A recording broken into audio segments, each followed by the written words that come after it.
Hi, it's Jake with Zion Security Alarms. Today I'm going to show you how to change the battery if you have one of these PowerG Panic Buttons.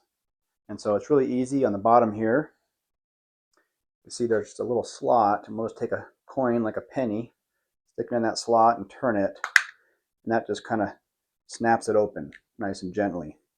Once that's snapped open nice and gentle like, you just pop the rest of it open here carefully. Try not to ruin anything.